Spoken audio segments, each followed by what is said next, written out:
Namo tassa bhagavato arahato samma sambuddhassa.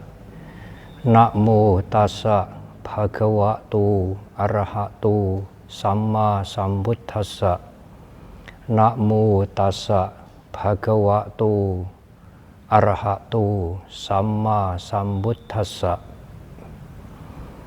Nahi werena werani samantida kudha caknang awerena cak samanti esa dhammo sanantano ti.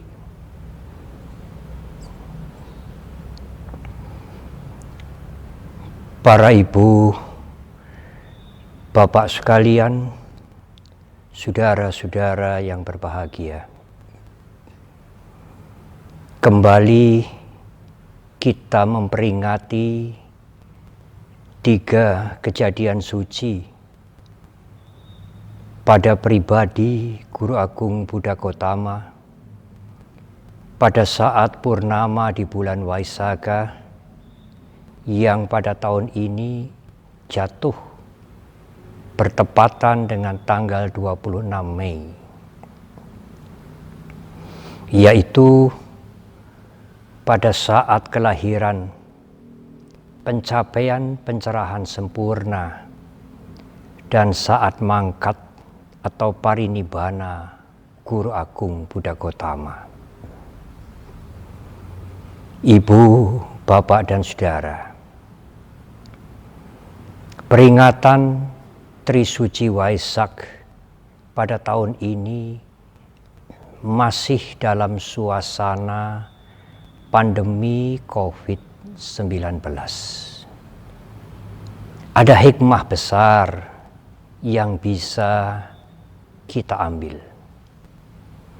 Pada tahun ini, peringatan Trisuci Waisak tentu sangat tidak perlu diperingati dengan perayaan besar-besaran, dengan hiburan. Melainkan, marilah kita memperingati Trisuci Waisak ini dengan banyak bermeditasi, dengan Dhammasawana dan Dhammasakaca, mendengarkan uraian Dhamma dan berdialog tentang Dhamma. Ibu, bapak dan saudara, pada waktu Pangeran Siddhartha pertama kali melihat penderitaan di luar istana, bermacam-macam penderitaan yang beliau lihat, antara lain orang yang tuarenta, orang yang terkena sakit, orang yang meninggal dunia, dan juga pertapa yang meninggalkan keduniawian.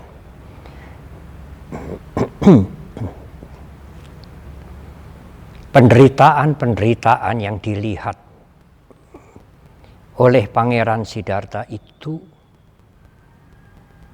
membuat galau pikiran Siddhartha. Kenyamanan, kedudukan, kenikmatan di dalam istana sama sekali sudah tidak menarik. Pikirannya dipenuhi dengan mengapa makhluk-makhluk harus menderita. Apakah ada jalan untuk membebaskan mereka dari penderitaan?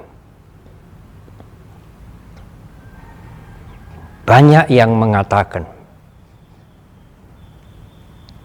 meskipun hanya sekali penderitaan itu disaksikan oleh Siddhartha, betapa kuatnya kekuatan penderitaan itu, sehingga membuat Siddhartha tidak nyaman di istana, dan akhirnya meninggalkan istana untuk mencari jalan membebaskan makhluk-makhluk dari penderitaan. Betapa kuatnya dorongan penderitaan itu. Ibu, bapak, dan saudara, memang tidak dipungkiri penderitaan yang dilihat oleh Siddhartha itu salah satu faktor yang sangat kuat untuk mendorong Siddhartha meninggalkan keduniawian. Tetapi ada kekuatan yang lebih hebat. Kekuatan itu adalah kekuatan cinta kasih. Kekuatan welas asih Siddhartha terhadap makhluk-makhluk yang menderita. Oleh karena ibu, bapak, dan saudara, banyak orang yang melihat penderitaan seperti yang dilihat Siddhartha. Dan mereka melihat tidak hanya sekali, tetapi mereka tidak peduli sama sekali terhadap penderitaan makhluk-makhluk itu. Bahkan mereka bersyukur bahwa mereka tidak menderita seperti orang-orang yang menderita yang dilihatnya itu. Mengapa? Karena mereka yang melihat penderitaan tidak didorong oleh cinta kasih dan welas asih. Cinta kasih dan welas asih Siddhartha itulah yang mendorong Siddhartha untuk meninggalkan istana secara total selama-lamanya demi kebahagiaan semua makhluk dari penderitaan. Kebebasan makhluk-makhluk dari penderitaan. Ibu, bapak, dan saudara, hanya orang besar, hanya makhluk agung yang terguncang hatinya pada saat melihat penderitaan. Dan Siddhartha adalah bodhisattva yang tergerak hatinya untuk mencari jalan sekali lagi membebaskan makhluk-makhluk itu, membebaskan kita semua dari penderitaan. Dalam waktu yang sangat lama, 6 tahun, Siddhartha bertapa, berjuang keras, berguru, dan berusaha dengan caranya sendiri. Tetapi semua usaha itu sia-sia. Beliau menyadari bahwa kenikmatan dan juga penyiksaan diri bertapa yang sangat keras tidak membawa pencerahan sempurna. Setelah beliau meninggalkan cara yang salah itu, pada saat purnama di bulan Vaisakha, Siddhartha mencapai pencerahan sempurna. Sejak saat itu, beliau disebut Buddha yang bangun di tengah-tengah mereka yang menderita.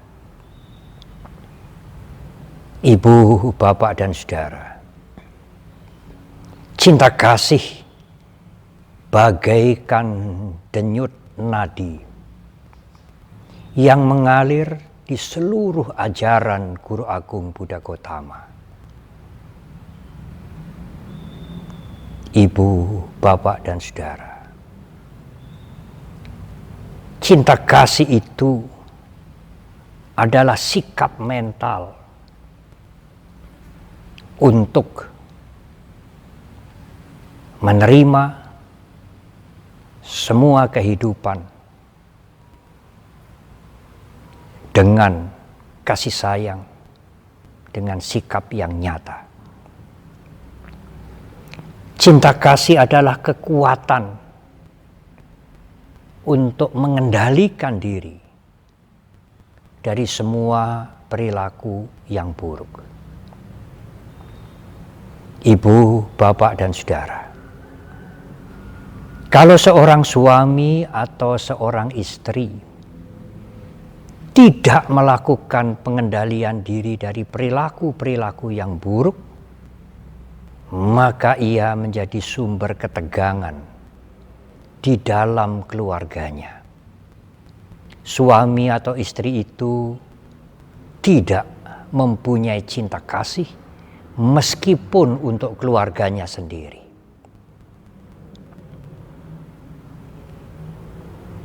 Ibu, bapak, dan saudara-saudara,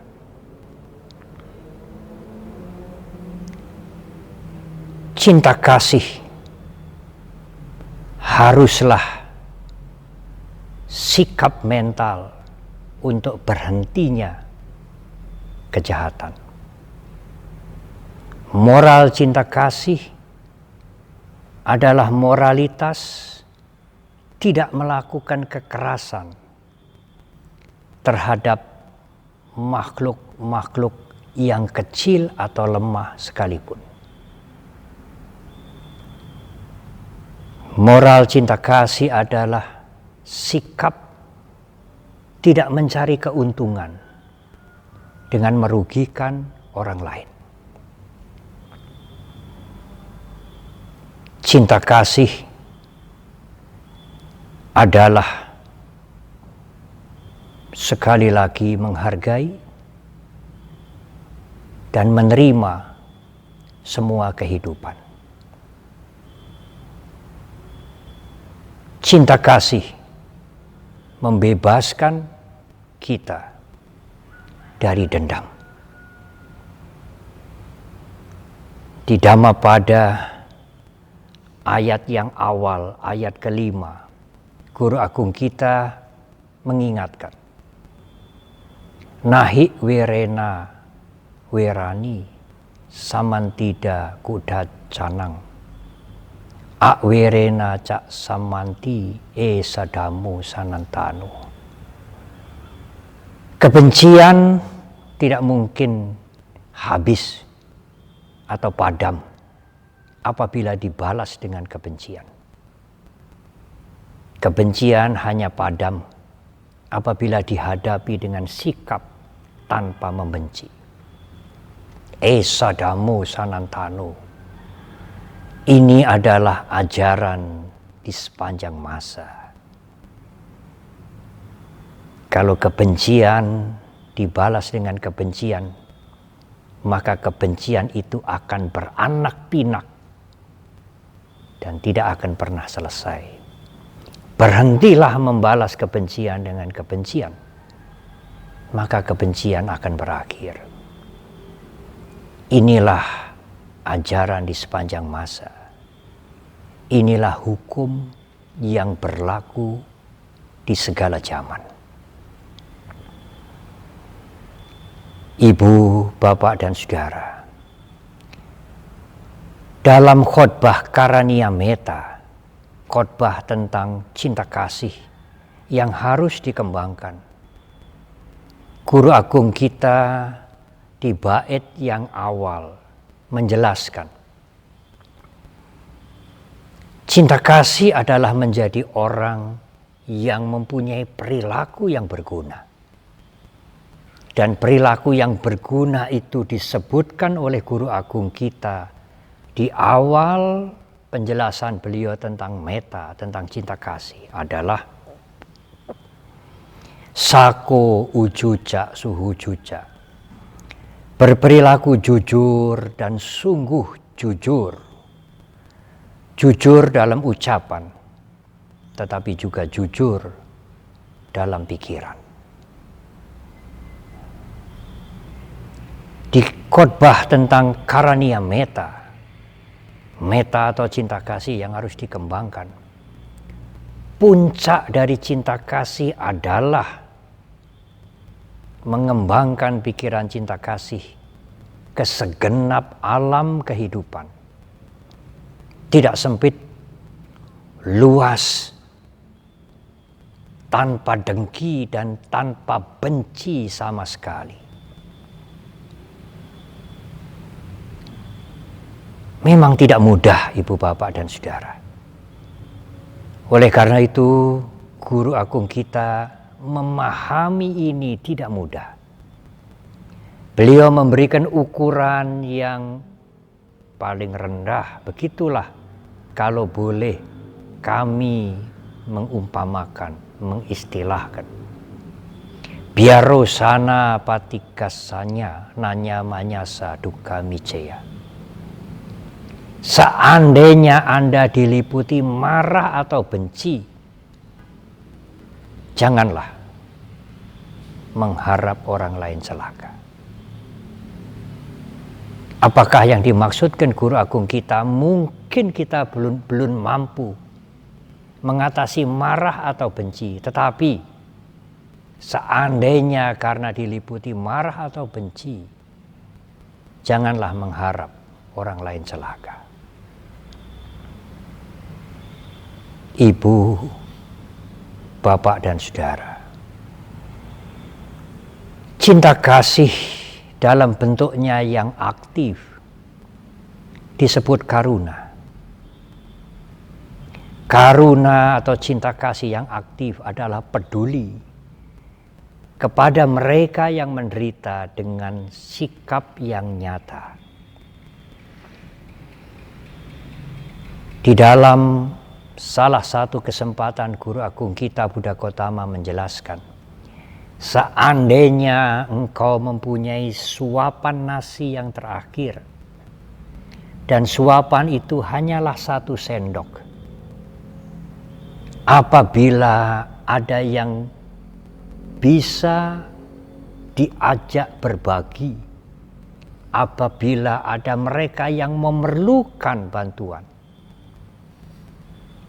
nasi yang 1 sendok itu hendaknya dibagikan sebagian kepada mereka yang membutuhkan.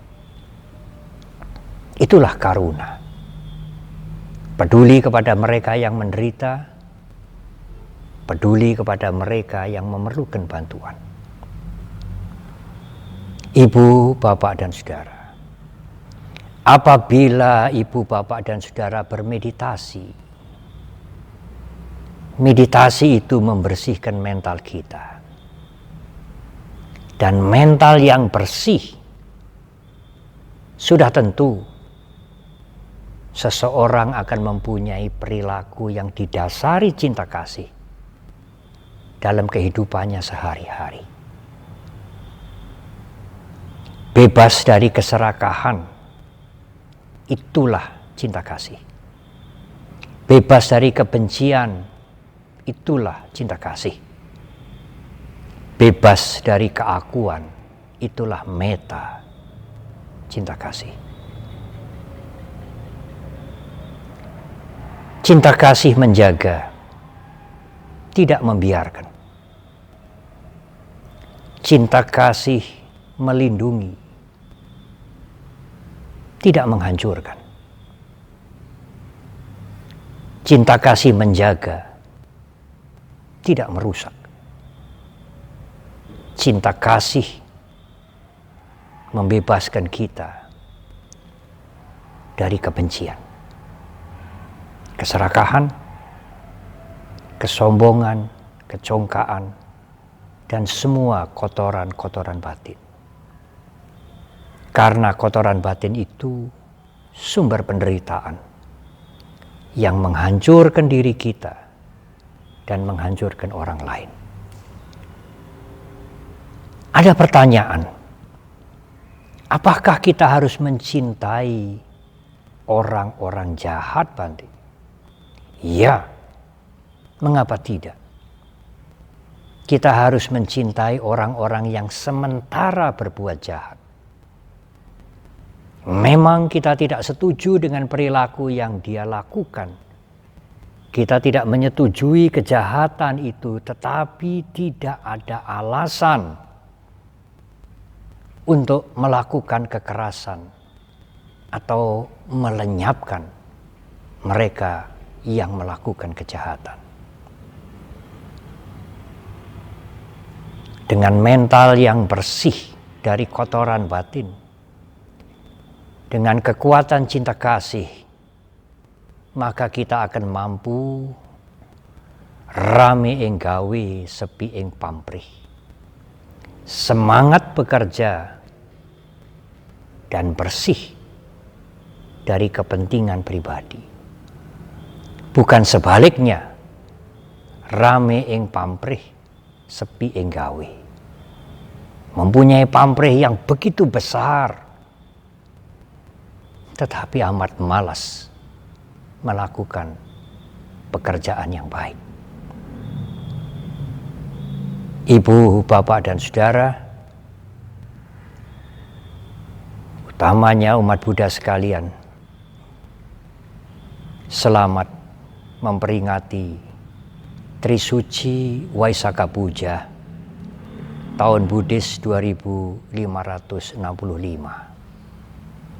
Cinta kasih menjaga dan membangun keluhuran bangsa. Cinta kasih melahirkan persaudaraan sejati yang membuat bangsa ini rukun, bersatu, bekerja sama untuk kesejahteraan dan keluhuran. Memayu hayuning bangsa, memayu hayuning bawana. Semoga semua makhluk berbahagia.